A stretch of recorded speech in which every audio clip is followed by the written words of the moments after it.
Jadi Old Sundanese itu, Sunda kuno, adalah satu dari bahasa kuno yang patut kita bangsa Indonesia bersyukur. Ya. Karena dia satu varian kuno yang bukti dokumen tertulisnya masih terselamatkan hingga saat ini. Ya.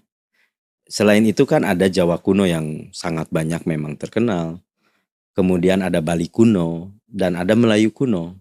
Ya. Di samping itu pada apa yang disebut bahasa arkaik gitu ya, sebagai preseden bahasa-bahasa keempat bahasa ini. Selain itu sangat jarang, hampir tidak ada. Hanya 4 bahasa ini di Nusantara, di mana kita punya dokumen kunonya gitu.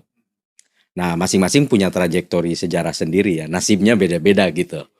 Malay lebih dominan, Malay kuno di prasasti-prasasti zaman Sriwijaya gitu kan.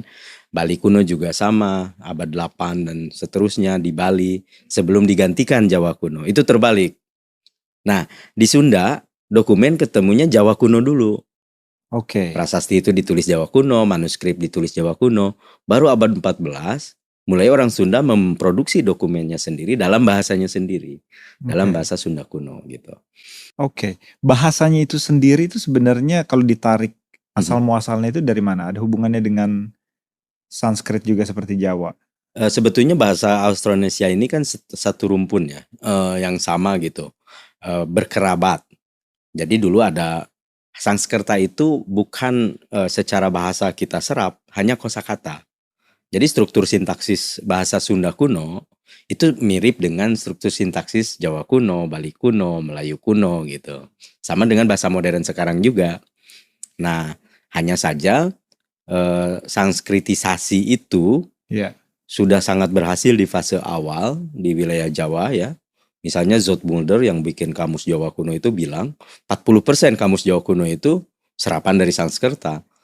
Artinya kita bisa bayangkan sekarang kayak bahasa Inggris sekarang di bahasa Indonesia kan.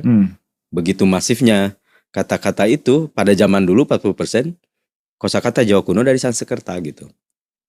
Kalau kita lihat studi yang mendalami teks-teks kuno gitu ya, kan kita perlu apa yang disebut tafsir atau hermeneutik segala macam.